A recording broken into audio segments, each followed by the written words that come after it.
Hola a todos, agradezco mucho la invitación para esta charla. Hoy vamos a hablar del diagnóstico y abordaje del paciente con hematomas y equimosis extensas en la consulta externa. Mi nombre es Gustavo Ramos, soy médico hematólogo y bueno, en los siguientes minutos vamos a hablar acerca de un tema bastante relevante que puede ser incluso pasado por alto en la consulta de primer nivel de atención. Esto es mi conflicto de intereses y bueno, vamos a empezar esta presentación con un caso clínico. Después vamos a revisar algunos aspectos generales de la hemostasia. Vamos a clasificar esos trastornos de la hemostasia que de repente podemos tener como médicos de primer contacto y vamos a hacer la conclusión de este caso clínico que les voy a presentar y finalmente las conclusiones generales del tema. Bueno, este es un caso que podría llegar a la consulta de medicina familiar o medicina de primer nivel. Corresponde a una mujer de 36 años, una primera gesta, y dos meses, posterior a la resolución del embarazo, esto fue por parto, acudió a valoración a la clínica de primer nivel de atención por equimosis extensas en extremidades inferiores y en el abdomen. Negó complicaciones durante el proceso del embarazo y el parto.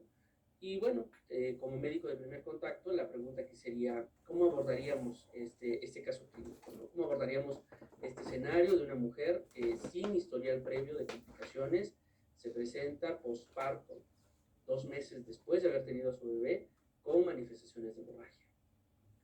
Bueno, pues hablando, ¿no?, de complicaciones hemorrágicas, estos podrían ser escenarios posibles en un momento dado en la consulta de primer nivel de atención, ¿no? Pacientes que pueden tener equimosis extensas en los brazos o en la zona del glúteo y las extremidades inferiores, o bien pacientes que se presentan con epistaxis o con gingivorragia, ¿no? Y esto puede ser en la consulta de la clínica familiar o bien en los servicios de urgencias. Eh, en ese sentido, cuando nosotros tenemos estos escenarios de alteraciones hemorrágicas, tendríamos que pensar cuál es la situación que está pasando con este paciente, qué es lo que está sucediendo, qué vía de la hemostasia está implicada en esta manifestación hemorrágica. Y bueno, la evaluación de estos pacientes va a requerir siempre una historia clínica muy minuciosa, muy detallada acerca del inicio de la hemorragia, cómo fue que se presentó, si hay algún factor desencadenante o detonante, y va a requerir de un examen físico muy detallado y casi siempre vamos a depender del laboratorio como parte de ese abordaje inicial. Entonces, de manera muy general, los trastornos de la hemostasia los vamos a dividir en aquellos que afectan a la hemostasia primaria, ¿no? Aquí en esta lámina podemos observar el escenario fisiológico de las plaquetas y su interacción con el endotelio vascular y cómo cualquier alteración que tenga que ver con el número de las plaquetas o con la función de las plaquetas o bien con la función del endotelio y las proteínas que participan en la hemostasia, pues nos van a dar como manifestación hemorragia, ¿no? Entonces, podemos tener alteraciones cuantitativas de las plaquetas o alteraciones cualitativas, ¿no? Hay deficiencias que son hereditarias o condiciones adquiridas, por ejemplo, el uso crónico de aspirina, algunos otros antiinflamatorios no esteroideos, que hacen que las plaquetas pierdan su función y entonces esto nos va a llevar a manifestaciones de hemorragia. O bien, podemos tener alteraciones en la fase plasmática de la coagulación y entonces estas proteínas de la coagulación que tienen que ver con la formación de esa malla de fibrina que le da la resistencia al coágulo, también podría estar implicado esta maquinaria de proteínas por deficiencia o porque hay alguna proteína inhibidora de estos factores de la coagulación y entonces el escenario será también una manifestación hemorrágica. Entonces, recordando nada más nuestra cascada clásica de la coagulación, ¿no? El coagulograma básico nos va a servir entender todo este panorama porque cuando nosotros solicitamos pruebas generales de la hemostasia, casi siempre el laboratorio nos va a hacer 3 pruebas, ¿no? El tiempo de protrombina, el tiempo de tromboplastina parcial activado y el tiempo de trombina. Cada uno de estos tiempos de coagulación nos va a evaluar ciertas proteínas que van a estar implicadas en este fenómeno de la fase plasmática de la coagulación, como se le conoce actualmente. Por ejemplo, el tiempo de protrombina nos va a evaluar principalmente el factor 7 de la coagulación, el tiempo de tromboplastina parcial activado nos va a evaluar la gran mayoría de los factores que conocemos como la vía intrínseca, También están implicados los factores de la vía de contacto, como es el factor 12, y tenemos el tiempo de trombina, que nos va a evaluar básicamente la conversión del fibrinógeno en fibrina.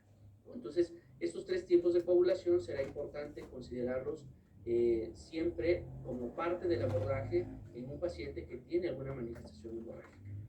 Pero bueno, una vez que nosotros solicitamos al laboratorio estos tiempos de coagulación y nos mandan el resultado, ¿cómo vamos a interpretar estos tiempos, ¿no? Entonces, un tiempo de protrombina normal lo vamos a definir como aquel tiempo de protrombina que la relación problema-testigo es menor de 3 segundos. Por ejemplo, un TP que se reporta en 14 segundos y un testigo que se reporta en 12, ¿no? Entonces, son 2 segundos solamente, cae dentro del parámetro normal y entonces diremos que el tiempo de protrombina es normal. O el tiempo de tromboplastina parcial activado también será normal cuando la relación problema-testigo sea menor de 5 segundos. O bien, el tiempo de trombina, ¿no?, cuando la relación problema-testigo sea menor de 2 segundos, ¿no? Entonces, esto es muy importante porque de repente el laboratorio no nos informa cuál es el valor del testigo que se corrió ese día dentro de las pruebas de laboratorio, ¿no? Entonces, siempre, si no tenemos ese parámetro, la recomendación es hablar al laboratorio y solicitar cuál fue el valor del testigo para poder establecer si nuestro tiempo de coagulación que estamos evaluando en el paciente es normal o no lo es. Y bueno, entonces habrá que considerar si nosotros tenemos un trastorno en hemostasia primaria, entendiendo otra vez esto como el escenario en el cual las plaquetas van a estar en contacto con el endotelio vascular, ¿no? Entonces, esa interacción plaquetas-endotelio va a haber situaciones, como ya les había mencionado, ¿no?, problemas de plaquetas, numéricos, funcionales, problemas del endotelio, y entonces podríamos mencionar trastornos primarios, como algunas enfermedades raras, como la enfermedad de von Willebrand, o algunas alteraciones congénitas de las plaquetas, lo que les había mencionado también del uso de fármacos, que está muy relacionado con la presencia de equimosis, con petequias, con púrpura, ¿no?, que serían estas manifestaciones clínicas que están ilustradas en las imágenes y que nos hacen pensar de entrada en que el problema tiene que ver con plaquetas o bien con el endotelio vascular.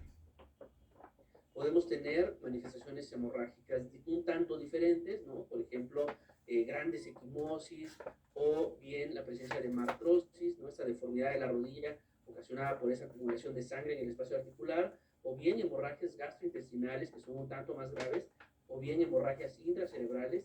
Y en ese sentido, entonces, nuestro abordaje tendrá que ir enfocado a buscar problemas de la hemostasia secundaria, ¿no? Entonces, la hemostasia secundaria, como lo habíamos mencionado, se refiere a la fase plasmática de la coagulación, esos factores que se van a activar de manera secuencial y que van a dar como resultado final una malla de fibrina. Y entonces tenemos diversas enfermedades también, defectos hereditarios de los factores de la coagulación, como ocurre con la hemofilia A y la hemofilia B, o bien proteínas inhibidoras de esas proteínas de la coagulación, como ocurre con la llamada hemofilia adquirida, o bien algunos otros escenarios de deficiencias, ya sea congénitas o adquiridas, de proteínas de la coagulación.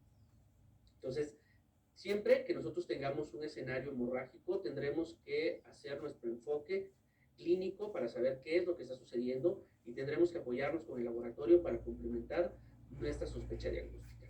Entonces, ¿qué sucedió con esta paciente? Bueno, entonces, después de que se hizo la evaluación en el consultorio, se solicitaron pruebas de laboratorio de manera urgente. Y el laboratorio nos informó estos parámetros, ¿no? Un tiempo de protrombina de 13.5 sobre 13.1 segundos. Como vimos, es menos de 3 segundos, es normal.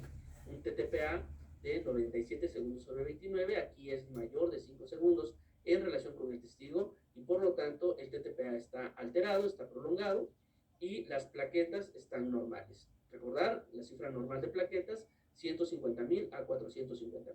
Entonces, en este contexto de una paciente posparto con manifestaciones hemorrágicas, ¿no?, específicamente las grandes equimosis en las extremidades inferiores y en el tronco, y un TTPA alargado, bueno, tendremos que ver cuál es el escenario, ¿no? Entonces, a esta paciente se le refirió al servicio de hematología y se solicitaron pruebas de coagulación especial. ¿Qué son las pruebas especiales de coagulación? Pues básicamente es mezclar el plasma del paciente in vitro, ¿no?, con un plasma testigo que tiene las proteínas de la coagulación en cantidad normal y ver qué sucede. ¿no? Entonces, esta mezcla que se hace de los plasmas del paciente y del control, podemos hacer una relación 1 a 2, es decir, una parte del plasma del paciente con una parte del plasma testigo, o bien 1 a 4, que sería una parte del plasma del paciente con 3 partes del plasma testigo. ¿Y qué es lo que tendríamos que observar? Bueno, que al agregar proteínas normales de la coagulación, en condiciones normales podemos tener dos posibilidades. Una, que el tiempo de coagulación se corrija, y entonces diremos que hay una situación de deficiencia de proteínas de la coagulación. O bien, como ocurrió en este ejemplo, en el cual el tiempo de coagulación no corrigió a pesar de hacer una mezcla de 3 partes de plasma normal con una parte de plasma problema, ¿no? Entonces sigue habiendo una diferencia mayor de 5 segundos en los tiempos de coagulación. Entonces aquí la conclusión es que no hay corrección del tiempo de coagulación, y a eso se le conoce como patrón de inhibidor, ¿no? Entonces hay una proteína, hay algo que está haciendo que, a pesar de poner un plasma sano, un plasma normal, no hay corrección del tiempo, ¿no? Entonces hay algo que está bloqueando la coagulación. Para esto entonces se hicieron pruebas especiales y se documentó que la actividad del factor 8 estaba muy baja, la actividad normal de las proteínas de la coagulación de los factores más o menos oscila entre 50 y 150%, entonces aquí tuvimos una actividad del 3%. Y se hizo un rastreo de inhibidores que se informó positivo en 10 unidades de test. Por lo tanto, se estableció el diagnóstico de una hemofilia adquirida asociada al embarazo, se le dejó tratamiento con un factor coagulante, que en este caso fue un factor 7 activador recombinante, y además se le dio tratamiento inmunosupresor para la erradicación del inhibidor. Esta paciente respondió favorablemente y en el seguimiento ya no tenía datos de hemorragia y los tiempos de coagulación se normalizaron. Entonces, ese es el ejercicio que tendríamos que hacer generalmente en nuestra práctica clínica, ¿no? Ver el escenario clínico, el abordaje por laboratorio, y nosotros podríamos utilizar esta tablita que les muestro en esta diapositiva, en donde se puede establecer el diagnóstico diferencial de diferentes trastornos hemorrágicos adquiridos en los pacientes, ¿no? Algunos están en tratamiento con heparina, o tenemos pacientes que toman anticoagulantes orales, tipo cumarínicos, ¿no? O pacientes que tienen problemas intestinales, por ejemplo, de diarrea crónica y hacen deficiencia de vitamina K, o algunos pacientes que se encuentran en tratamiento con los nuevos anticoagulantes como rivaroxaban, dabigatran, apixaban, o pacientes con enfermedades hepáticas que también van a tener alteración en los tiempos de coagulación, los pacientes casi siempre ya hospitalizados con coagulación intravascular diseminada, o bien aquellos pacientes que tienen anticoagulante no pico positivo, o aquellos pacientes que tienen deficiencia adquirida del factor 10 de la coagulación, también nos van a dar alargamiento de los tiempos de coagulación. Los inhibidores del factor 8, del factor 9 de la coagulación, como ocurrió en este caso de la paciente con hemofilia adquirida, la presencia de un inhibidor contra el factor 5 de la coagulación, o bien la deficiencia del factor 2. Todos estos escenarios, como pueden observar en la tabla, nos pueden dar alargamiento de los tiempos de coagulación, y ese sería entonces nuestro abordaje de diagnóstico por laboratorio para poder establecer el diagnóstico diferencial. Muy bien, entonces, para hablar un poquito de la hemofilia adquirida, esta es una coagulopatía hemorrágica inmunológica adquirida, ¿no? Eso es muy importante, es una enfermedad adquirida, a diferencia de la hemofilia congénita. Esta enfermedad se da por la presencia de anticuerpos que van dirigidos contra una proteína de la coagulación, generalmente el factor 8, y esto va a dar como resultado que no haya una coagulación adecuada en el paciente, y se va a presentar pues con cuadros hemorrágicos graves generalmente, sin una historia previa de coagulopatía. Esta enfermedad se presenta en dos picos de incidencia principales: en mujeres en edad reproductiva y generalmente posparto, o bien en algunos adultos mayores de 60 a 65 años. Es una enfermedad rara, como les dije hace un momento. La incidencia está estimada más o menos en 1 a 1.5 casos por millón de habitantes por año. En adultos mayores tiende a ser un poquito mayor, a veces hasta 15 casos por millón de habitantes por año. La causa de la enfermedad pues es variada. En general, hasta en la mitad de los casos no se logra identificar un factor desencadenante, y hay otro grupo de pacientes en donde se pueden documentar enfermedades inmunológicas, enfermedades dermatológicas, enfermedades oncológicas, ¿sí? Lo que les había mencionado hace un momento en nuestro ejemplo de la hemofilia adquirida asociada al embarazo. Entonces, es variado, dependerá mucho de la serie que se evalúe en la literatura, cuál es la presentación, pero en la gran mayoría de los casos tenemos una presentación idiopática de la enfermedad.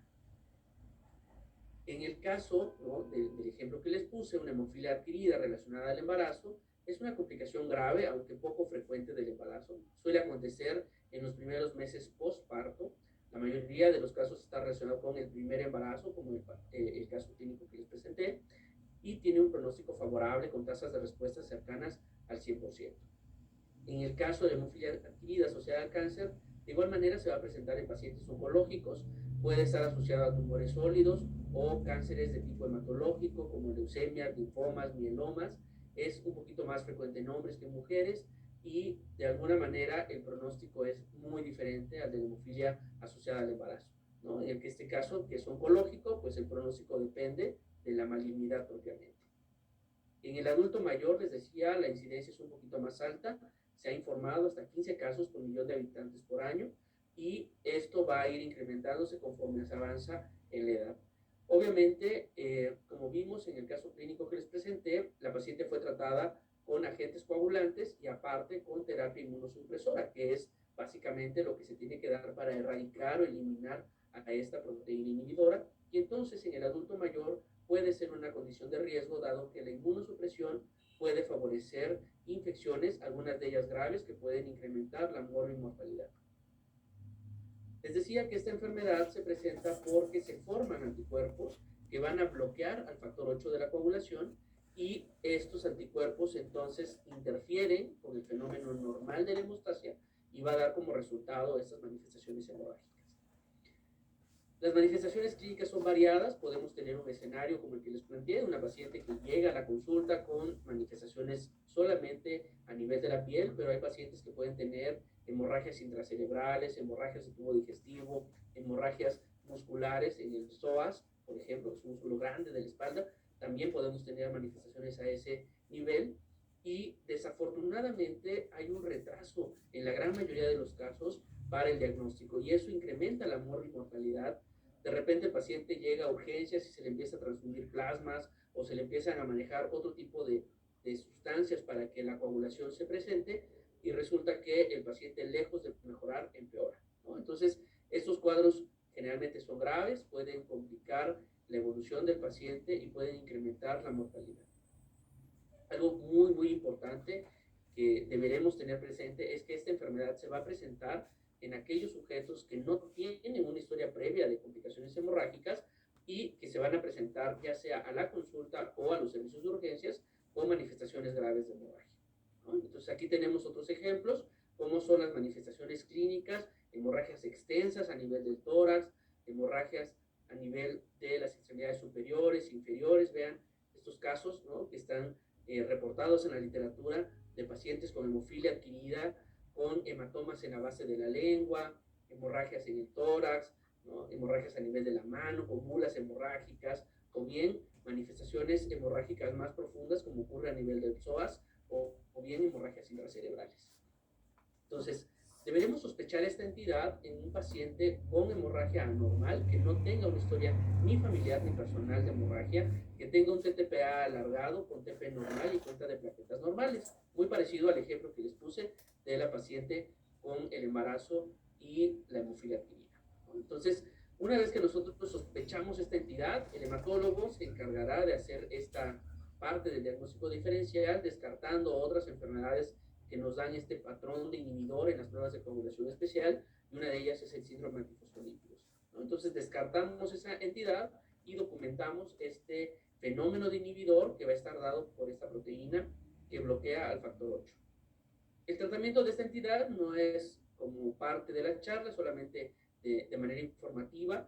Está dirigido a dos aspectos principales: detener la hemorragia por un lado, y para eso vamos a tener factores que se utilizan, ¿no? Hay dos específicamente: el factor 7 activador recombinante y el concentrado de complejo proteomínico activado. Esto es un manejo de tercer nivel generalmente, o en hospitales de segundo nivel que tienen servicios de hematología, en donde vamos a dar este tipo de agentes que van a detener la hemorragia Y por otro lado, vamos a utilizar agentes inmunosupresores para eliminar esta proteína que le llamamos inhibidor de la coagulación, ¿no? Entonces, de los agentes que se van a utilizar, generalmente vamos a tener esteroides, algunos otros inmunosupresores como azatioprina, ciclosporina, ácido glicofenólico, rituximab.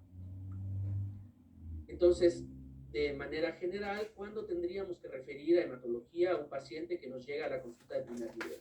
Bueno, pues serán pacientes con hemorragia normal, que tengan o no historia familiar o personal de alteraciones hemorrágicas, ¿no? Esto es muy importante, sobre todo aquellos pacientes que no tienen historia familiar, habría que sospechar un trastorno adquirido de la coagulación, como llega a ocurrir con hemofilia adquirida. O bien, pacientes que tengan hemorragia y alteraciones en la cifra de plaquetas o en las pruebas de coagulación general, o bien aquellos pacientes con alteraciones en los tiempos de coagulación que no se explique por un error de laboratorio. Este punto es muy importante porque de repente el laboratorio se equivoca con las pruebas de coagulación y entonces nos da un reporte erróneo y el paciente no tiene manifestaciones de sangrado, ¿no? La cosa es más fácil cuando el paciente sangra y tenemos el tiempo de coagulación alargado, porque ahí sí existe una correlación clínica laboratorio. Muy bien, pues para concluir esta charla, es importante mencionar que la evaluación de un paciente que tiene enfermedades hemorrágicas va a requerir una especial atención en la historia clínica y en el examen físico. No hay que olvidar que hay trastornos hereditarios y hay trastornos adquiridos de la coagulación que se van a manifestar con estos datos clínicos de hemorragias cutáneas, de gingivorragias, de epistaxis, equimosis, hemorragias gastrointestinales. Muy importante el abordaje clínico, nuestra historia clínica muy detallada, y siempre vamos a depender del laboratorio para hacer el abordaje de manera complementaria. Entonces, recordar que desde el punto de vista laboratorio hay alteraciones en los tiempos de coagulación que en algunos casos van a favorecer la hemorragia, pero también hay alargamientos de los tiempos de coagulación que están relacionados con trombosis, como ocurre con el síndrome antifosfolípicos. Y finalmente, la hemofilia adquirida es una enfermedad poco frecuente, pero generalmente existe su diagnóstico porque no se piensa en la enfermedad. Es una enfermedad que una vez que se sospecha es relativamente fácil llegar al diagnóstico, dado que vamos a tener un escenario clínico de pacientes con manifestaciones hemorrágicas, sin historia familiar ni personal de sangrado, y que tienen un TTPA alargado con un TP normal y una cuenta de plaquetas también normales. Y el tratamiento de esta entidad, pues como vimos, va a depender de factores coagulantes, como el factor 7 activador recombinante, que nos va a ayudar a detener la hemorragia, y por otro lado, la terapia inmunosupresora para la erradicación de esta proteína inhibidora. Y pues quiero agradecerles mucho su atención. Gracias.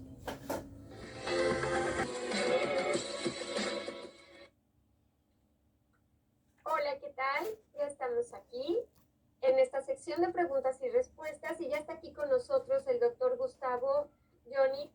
¿Qué tal, Blas? ¿Qué tal, doctor? ¿Cómo está? Hola, ¿qué tal? Buen día. ¿Cómo ha estado, doctor? Muy bien, muchas gracias. Qué bueno, doctor. Ya estamos aquí en esta sección de preguntas y respuestas, listos para contestar las preguntas que nos está haciendo el auditorio el día de hoy. Hay mucha participación, así es que, bueno, comencemos con ellas para abarcar lo más que podamos y darle respuesta a los médicos que nos acompañan. Claro. Doctor, nos preguntan, paciente con antecedentes de visitopenia y también de púrpura trombocitopénica idiopática en 2 ocasiones, así como anemia, y actualmente asintomática. ¿Cada que tiene que realizar laboratorios y qué tiene que tomar como medicamento o algún tratamiento constantemente? Bueno, depende mucho del escenario, ¿no? En el caso de una trombocitopenia inmunológica o un síndrome de Evans, que sería la asociación de anemia hemolítica inmune con trombocitopenia de origen inmunológico, pues muchos de estos pacientes se van a volver crónicos en el tiempo, entonces van a meritar un seguimiento, la mayoría de las veces cada 2 o 3 meses, dependiendo del comportamiento de enfermedad. Tenemos pacientes que responden muy bien al tratamiento de primera línea, que son esteroides o tratamientos de segunda línea como rituximab, y que van a tener respuestas duraderas en el tiempo, de tal suerte que ese seguimiento se podrá hacer cada 6 meses o incluso cada año. Pero hay pacientes que tienen un comportamiento crónico y entonces a esos pacientes generalmente los evaluamos mes con mes. Eso es. Y Doctor, una pregunta más. ¿Qué seguimiento o estudios se tendrían que seguir con pacientes que encontramos con hallazgos de plaquetopenia? Depende mucho de la cifra de plaquetas. Una trombocitopenia o plaquetopenia que se considera de importancia desde el punto de vista clínico es aquella cifra de plaquetas menor a 100.000. Cuando tenemos documentada esta cifra, menos de 100.000 plaquetas, estos sujetos tendrán que ser sometidos a una serie de exámenes de laboratorio, dentro de los que se incluyen pruebas de funcionamiento hepático, ultrasonido del abdomen, panel viral para hepatitis C, B y VIH, así como algunos pacientes que tienen factores de riesgo para un perfil TORCH o bien para enfermedades autoinmunes. Ese sería como el abordaje general de un paciente con trombocitopenia, y mucho va a depender también de la clínica, si el paciente tiene manifestaciones hemorrágicas o no. Ok, eso es muy importante, sí, doctor. Doctor, ¿se puede recomendar el hemocinca en pacientes con epistaxis? Sí es posible dar hemocinca en estos pacientes, nada más que la indicación obviamente está vinculada a deficiencia de factores dependientes de vitamina K. Entonces, cuando un paciente tiene una epistaxis de difícil control incluso y que el otorrino termina mandándolos al hematólogo o al internista para hacer el abordaje de diagnóstico, se tienen que hacer pruebas básicas, biometría hemática, TP, TTPA, y con base en estos exámenes generales, por ejemplo, si el tiempo de protrombina saliera prolongado, ahí nos hablaría un poquito probablemente de deficiencia de factores, hay que hacer pruebas complementarias, pero bueno, asumiendo esa logística de pensamiento, un TP prolongado con hemorragia y que se documente o se infieran deficiencias de factores dependientes de vitamina K, ahí se podría utilizar hemocinca sin problema. Eso es, doctor. Entonces hay que checar un poco más respecto a ser más exacto sobre la deficiencia de la vitamina K. Es correcto, sí. Okay. Eso es importante porque finalmente cualquier sustancia que utilicemos con fines procoagulantes, pues puede tener riesgo de trombosis como complicación, ¿no? Entonces, sí, el abordaje se tiene que hacer siempre desde el espectro de la manifestación hemorrágica y sin olvidar situaciones locales, ¿no? Por ejemplo, una malformación vascular a nivel de la nariz o alguna lesión de alguna arteria o arteriola que pueda ser la causante de esa hemorragia y no necesariamente un trastorno de la coagulación. Exactamente, doctor, porque justo es lo que a veces vemos muy frecuentemente, sobre todo los médicos generales, en los consultorios, ¿no? Los adolescentes o los niños con las epistaxis frecuentes y que son sangrados abundantes de difícil control y no siempre tienen alteraciones en sus laboratorios. Entonces, es muy importante ser muy precisos. Así es, así Muy es. bien. Doctor, un paciente con trombocitopenia leve crónica y sin datos de sangrado, el resto de las pruebas de laboratorio son normales. ¿Requiere alguna valoración adicional? No, en general esos pacientes que manejan una cuenta plaquetaria mayor a 100.000 en realidad no tienen riesgo de hemorragia y lo único que se recomienda es vigilarlos. Solamente en aquellos casos en donde la trombocitopenia empeore, ¿no? Que sea menor a 100.000 o menor a 50.000, que sería ya el caso de la trombocitopenia grave, será meritorio de hacer esta batería de exámenes de abordaje que les había comentado. Eso. Doctor, en los pacientes que ante el mínimo contacto presentan hematomas, ¿qué estudios requiere y si amerita tratamiento? Sí, o sea, una manifestación hemorrágica se deberá considerar siempre como anormal, o sea, no sangramos de la nada, entonces tiene que haber una explicación para este fenómeno y otra vez, como lo dije en la charla, puede ser una alteración de la hemostasia primaria, puede ser una alteración de la hemostasia secundaria, ¿no? Entonces, hay problemas de plaquetas y entonces para eso nos ayudará una biometría hemática, tomando en consideración que no siempre la biometría hemática va a ser el único estudio que nos evalúe el funcionamiento plaquetario, porque podemos tener una biometría hemática normal, pero con una con una función de plaquetas alterada, y eso no lo es la biometría hemática. Ahí requeriremos otro tipo de pruebas especiales para evaluar el funcionamiento plaquetario. O podemos tener igual las manifestaciones hemorrágicas con hematomas, por ejemplo, y la alteración de la coagulación corresponde a la hemostasia secundaria, y eso lo vamos a evaluar a partir del TP, del TTPA, del TT, ¿no? Entonces, en este coagulograma podremos encontrar ciertas alteraciones en alguno de los tiempos o en todos los tiempos, y con base en esas alteraciones haremos nuestro abordaje de diagnóstico, y de eso va a depender obviamente el tratamiento, ¿no? Si es una trombocitopenia grave o una trombocitopatía que puede ser adquirida o hereditaria, o bien un defecto de la coagulación, como ocurre con las hemofilias, bueno, el tratamiento irá encaminado justo a resolver ese tipo de problemáticas. Es exacto. Doctor, ¿el riesgo de infección en los hematomas es necesario iniciar antibiótico como profilaxis? Hay algunos hematomas que son muy extensos. Eso llega a suceder sobre todo en pacientes con defectos de la coagulación grave, como la hemofilia adquirida, ¿no? Y entonces hacen hematomas extensos en las piernas, en el abdomen, en los muslos, y frecuentemente se pueden complicar con celulitis. En esos casos sí estaría justificado el uso de algún antimicrobiano que tenga buena penetración a piel, como las quinolonas o algunas cefalosporinas. Eso es, doctor. Muy bien. Doctor, nos preguntan, ¿el tratamiento con el factor 7 en qué casos se utiliza? Bueno, el factor 7 activado recombinante es un factor procoagulante, es muy similar, ¿no? Es un factor recombinante similar al factor 7 que todos tenemos en el plasma.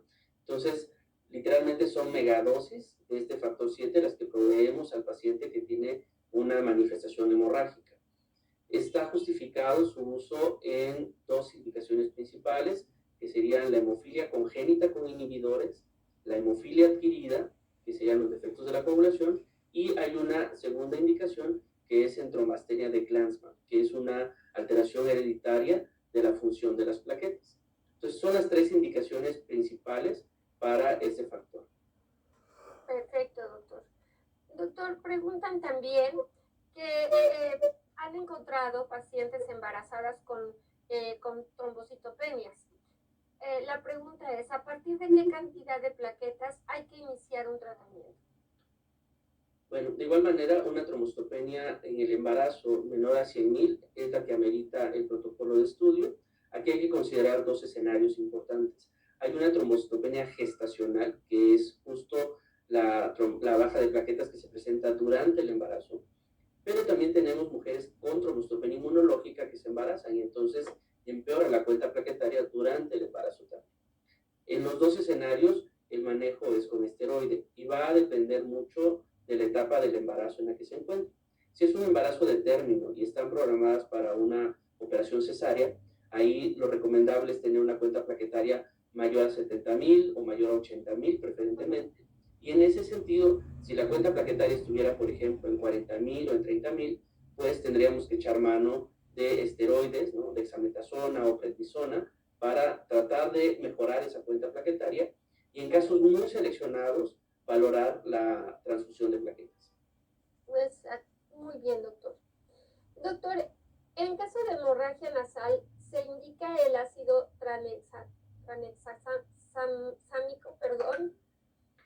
El ácido tranexámico, al igual que el epsilon-aminocaproico, son dos fármacos antifibrinolíticos. Entonces, se pueden utilizar en hemorragias mucocutáneas y su uso principal se ha hecho en hemorragias orales, por ejemplo, posterior a un procedimiento dental, ¿no? Que está sangrando la cavidad oral, se puede utilizar ácido tranexámico o epsilon-aminocaproico oral. Para hemorragias más graves se puede obviamente utilizar intravenoso. Y en epistaxis, de igual manera, se podría utilizar como una estrategia para reforzar la calidad del coágulo de fibrina que se está formando en el sitio. Sí, sí es factible utilizarlos. Perfecto. Doctor, en una paciente con valvulopatía aórtica y que está tomando anticoagulantes y aparecen hematomas, ¿qué tratamiento se debe considerar? Bueno, aquí el punto importante es, en pacientes valvulares, los anticoagulantes que están justificados son los fumarínicos, ya sea acenofumarol o warfarina. Y deberá establecerse esta meta de INR como vigilancia del efecto anticoagulante, tratando de mantener niveles entre 2.5 y 3.5. Si por alguna razón el paciente tiene un INR de 5 o 6 y hay estas manifestaciones hemorrágicas, o por el contrario, no tenemos el valor del INR, pero tiene estas manifestaciones hemorrágicas, lo primero que tendríamos que hacer es medir la actividad del anticoagulante y dependiendo del INR hay estrategias para solamente suspender el anticoagulante un día o dos, o bien llegar hasta la medida de dar vitamina K, ¿no? Ya sea el Hemosin K o cualquier otro preparado, o en casos graves incluso dar soporte transfusional con plasma. Eso es. Doctor, y una última pregunta, que el tiempo pues ya casi se nos termina. En pacientes que presentan hemorragia y están anticoagulados, se ajusta el anticoagulante y luego se retira. Y si es así, ¿cuánto tiempo se debe de retirar, sobre todo con los anticoagulantes de la nueva generación?